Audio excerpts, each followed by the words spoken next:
Frères et sœurs, la paix de Dieu le Père Tout-Puissant, la grâce de son Fils, le Messie, le Seigneur Jésus-Christ, soit avec vous. Aujourd'hui, je voudrais répondre et surtout envoyer une contradiction à un de mes frères chrétiens affilié à l'Église catholique, qui, je vous le rappelle, est mon église de naissance, l'église de mes pères, et de ce fait, je suis toujours catholique, à moins que l'église décide un jour de m'excommunier, ce qui ne m'étonnerait pas et ce qui serait légitime venant du catholicisme et de son dogme. Voilà.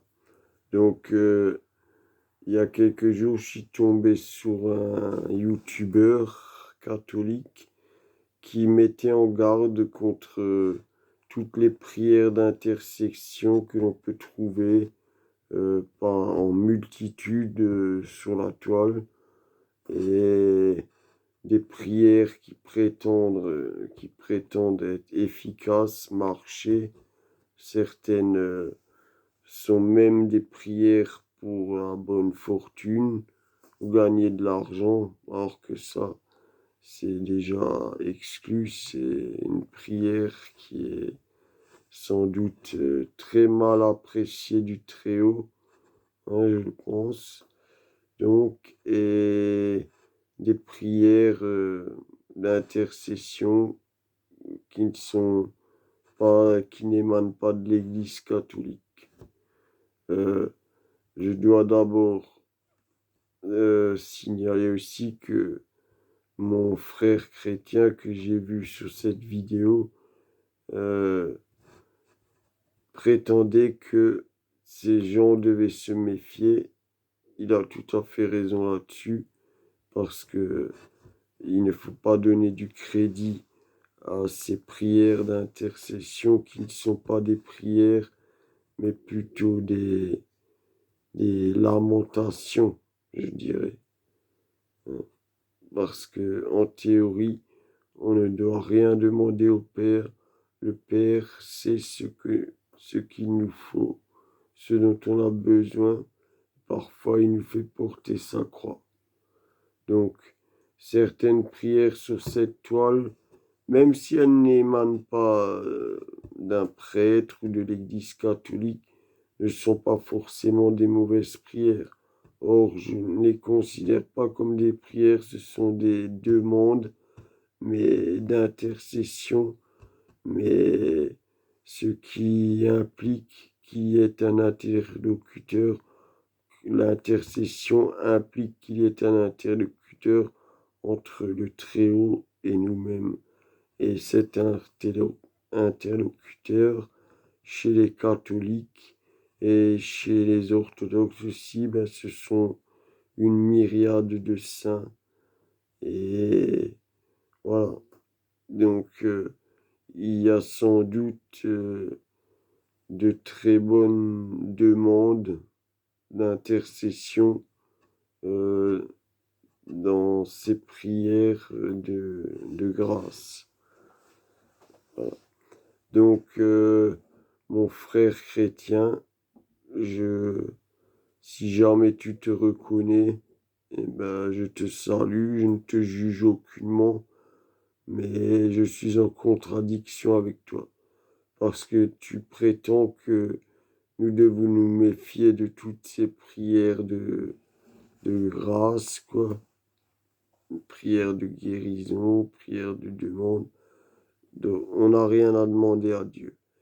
Mais dans un autre temps, tu dis que il faut s'en référer à l'Église, ne pas hésiter à aller à l'Église pour demander si c'est un prêtre, conseiller un prêtre, et pour que lui, selon toi, lui a la légitimité, ou même plus largement l'Église catholique a la légitimité seule de valider une prière ou de ne pas la valider ou de la considérer comme mauvaise. Or, il est clair qu'une prière présentée comme une prière qui marche, même certaines se vantent de marcher à coup sûr, euh, c'est de l'idiotie. Et deuxièmement, nous n'avons pas besoin de prière d'intercession. L'Église catholique a écrit des multitudes de prières d'intercession pour, au nom de l'évocation de Saint Jude, Saint Sébastien, Saint Odile, et j'en passe. Ils sont si nombreux, vous n'avez qu'à regarder le calendrier. Les saints ne manquent pas. Or, je pense que nous n'avons qu'une seule prière à faire, c'est celle que Jésus nous a laissée. Et elle résume tout. La prochaine fois, je vous lirai une partie de mon livre où je fais une petite analyse du Notre Père, le Pater Noster, qui, je le rappelle, est commun à tous les chrétiens, avec peut-être quelques légères variantes selon la langue du pays, mais les paroles, grosso modo, sont exactement les mêmes. Après, on peut pas toujours traduire la traduction, certains mots se traduisent mal, comme vous le savez. Mais le Pater Noster, Vaterunser en allemand, euh, comment on dit, Our Father, je crois, en Angleterre, dans les pays anglophones, et Notre Père, quoi. C'est la prière commune à tous les chrétiens, catholiques, protestants, orthodoxes, évangélistes aussi, me semble. Donc, pourquoi aller chercher une prière d'intercession, de demande de grâce, même si elle n'est pas adressée à un saint, mais souvent elles sont adressées à des saints qui doivent intercéder pour nous. Donc, pourquoi aller chercher une telle prière alors que la prière du Notre Père est une prière d'intercession, puisque quand on dit délivre-nous de tout mal, eh bien, c'est bien que le mal est multiple. C'est peut-être une maladie, c'est peut-être une, banqueroute, quoi. Des cas, des fins de mois difficiles. Pour autant, on ne demande pas directement l'argent. Et au final, on ne doit rien demander au Père. Le Père sait par nature nos besoins. Et si il ne répond pas à toutes nos prières, c'est parce que, justement, en tant que chrétiens, nous devons aussi porter notre croix. C'est ça le christianisme. Et ne jamais accuser Jésus et nous relever plus fort. Donc, moi, je suis en contradiction avec toi quand tu déclares que s'ils ont un doute sur ces prières qui sont tellement nombreuses sur Internet, prières qui marchent, prières pour trouver une femme, enfin, on peut trouver des prières pour tout et n'importe quoi. Mais de dire à ces gens d'aller demander conseil chez le curé, chez le prêtre, chez, chez l'ecclésiaste, quoi, qui lui aurait pouvoir et légitimité à dire oui, cette prière-là est bonne, une autre n'est pas bonne, voilà, et une légitimité à dire tiens, je vais te donner la prière qu'il faut que tu pries, et celle-ci est en grosso modo validée par l'Église catholique. Mais nous oublions que Jésus ne nous a laissé qu'une seule prière. Et même dans cette prière, on ne prie que le Père. Même Jésus n'est pas prié. Il rend grâce au Père comme nous devons rendre grâce au Père. Euh, comme je vous l'ai déjà dit, et comme je te le dis à toi, frère chrétien, et qui plus est frère catholique, euh, je suis en opposition avec mon Église parce que je me suis plongé profondément dans la théologie et j'ai regardé, j'ai vu que certaines choses n'étaient pas du tout fondées et étaient totalement hors la Bible. Par exemple, les prières, ne serait-ce qu'à Marie, qu'elle me pardonne. Bien sûr que la Vierge Marie était pleine de grâce. Sinon, comment aurait-elle pu porter le Messie? Elle était forcément pleine de grâce. Je crois aussi en sa virginité. Mais il n'est dit nulle part que nous devons prier la Vierge. Il n'y a qu'une prière, une et une seule, c'est Notre Père. Vous n'avez pas besoin de prier autre chose. C'est la seule prière universelle, la prière d'intercession. Euh, et elle résume tout. Et, et j'ai décortiqué un peu, j'ai analysé cette prière il y a quelque temps dans mon livre. Et prochainement, eh bien, je vous lirai mon analyse quoi, sur où j'ai décortiqué chaque paragraphe quoi, de la prière. Donc voilà. Non, l'Église catholique n'a pas légitimité à, à valider une prière ou une autre.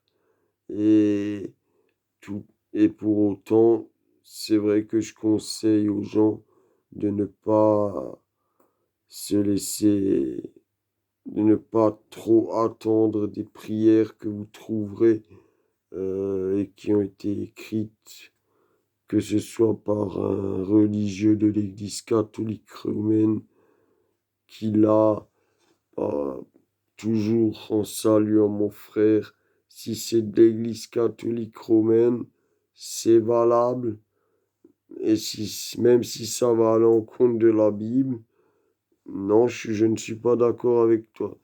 Les gens doivent se renseigner, faire un minimum de théologie si on est chrétien, ne serait-ce que pour avoir le minimum, les bases, quoi. Et ne pas croire, quoi, c'est ne pas, comment dire, se laisser aller à ces prières-là et en attendre grand-chose. Euh, Pourquoi se compliquer la vie?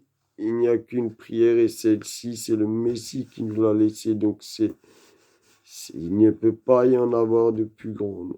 C'est cette prière qui est commune à nous tous, les chrétiens.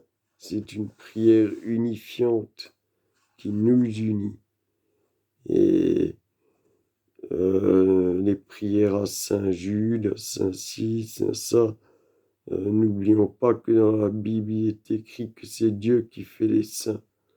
Et prier, prier un saint que nous avons désigné en tant que saint, et qui plus est pour qu'il intercède auprès de nous, pas qu'il intercède pour nous auprès du Seigneur, eh bien non, nous sommes les fils de Dieu. Donc, Dieu, il nous est permis de parler avec Dieu. Et Dieu nous entend, Dieu, même s'il nous impose parfois des épreuves. Et souvent, même moi, même en tant qu'ecclésiaste et homme de grande foi, eh bien, souvent, j'ai des... Ça dure jamais longtemps, ça peut être 5 minutes dans la journée où où je me dis, où je désespère de Dieu, de l'existence de Dieu. Je ne le juge, ce n'est pas un jugement, je ne me permets surtout pas de juger Jésus, je ne blasphème jamais, c'est une règle, ça fait des décennies que je n'ai plus blasphémé. Donc, mais c'est vrai que parfois, on peut, on peut douter, mais Dieu a des desseins multiples. Donc, aujourd'hui, on porte notre croix, demain, on aura notre rayon de soleil, c'est ça la vie. C'est souvent ma défunte grand-mère disait dans notre patois local que la vie était un combat. Kampf. Voilà, c'est ce qu'elle disait en patois. Et elle avait vraiment raison. Et c'est plus vrai aujourd'hui que ce ne l'a jamais été. Donc, frère chrétien, catholique, tu respectes ton dogme, tu es dans ta vision des choses, dans ta dogmatique. Donc, je peux comprendre le message que tu envoies aux gens. Et c'est vrai qu'il faut se méfier de toutes ces prières que l'on trouve. Prières pour l'argent, prières pour guérir de la maladie, prières pour trouver un conjoint, prières, prières pour tout, quoi. Et ça nous ramène aussi, si on veut, mais on va pas creuser ce sujet maintenant, aux indulgences, quoi. L'Église catholique a bien permis que l'on paye, que l'on, que l'on paye pour s'acheter en quelque sorte des places au paradis, quoi. C'est que ce qui était les indulgences et qui a notamment donné lieu au mouvement réformateur. Voilà.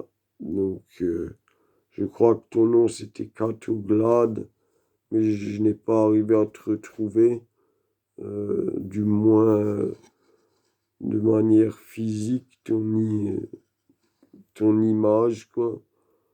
Euh, Parce que tu présentais une vidéo où tu mettais en garde les gens contre ces fameuses prières, quoi. Et donc, je tenais avant tout à te saluer en tant que frère chrétien. Je te salue du plus profond de mon cœur. Euh, J'aime les gens comme toi, même si j'ai des désaccords. Euh, Comme je dis toujours, protestants, catholiques, orthodoxes, évangélistes, nous avons tous une part de la vérité.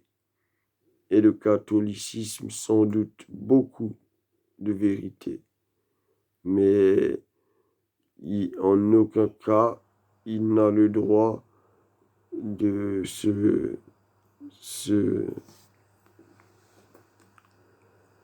comment dire, de s'octroyer le privilège de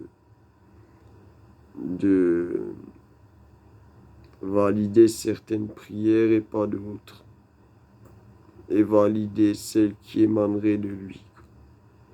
C'est comme il y a quelque temps, je crois que ça fait maintenant 2 ans, on a changé une petite phrase du Notre Père.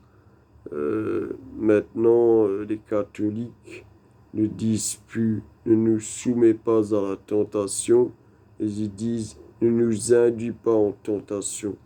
Est-ce que ça a été décidé au Vatican? Je ne sais pas. Est-ce que c'est une version qui est propre à notre pays? Je ne sais pas. D'ailleurs, ça m'intrigue. Si j'y pense, je me renseignerai. Mais moi, je continue. L'ancienne prière ne nous soumet pas à la tentation. Euh, Parce que c'est du pareil au même. Si on regarde induire en tentation, ne soumet pas à la tentation.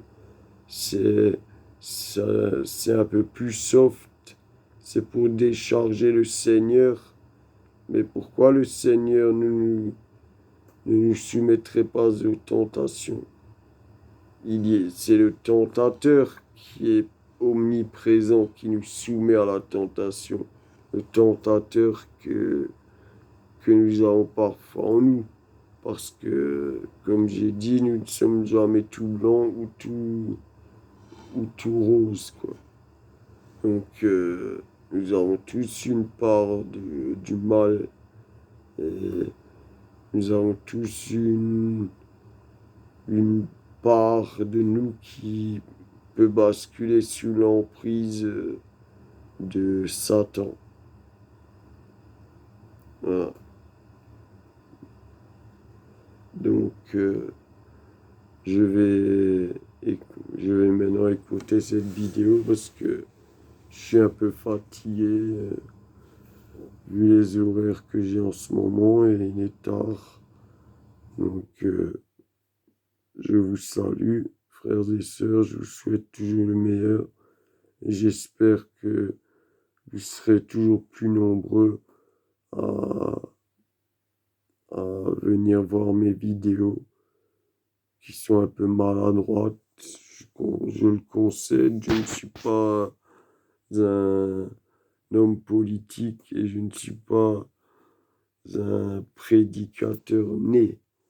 Euh, je commence à faire des prédications sur Internet depuis peu et être face à un écran, c'est parfois bizarre. Donc sur ce, bonne soirée et je vous souhaite le meilleur.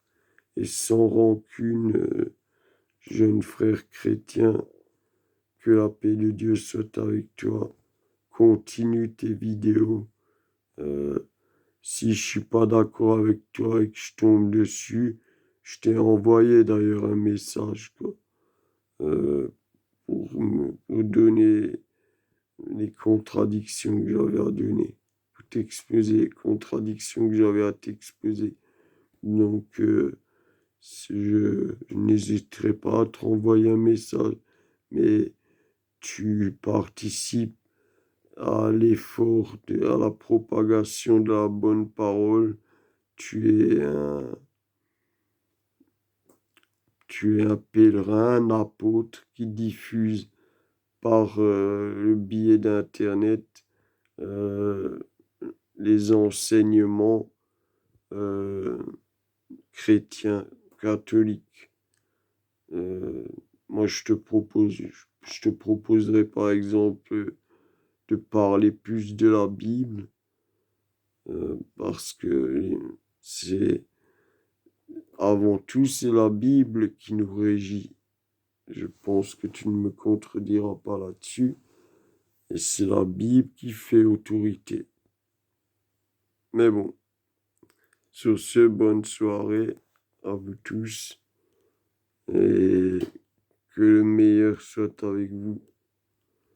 Et aimons la vie.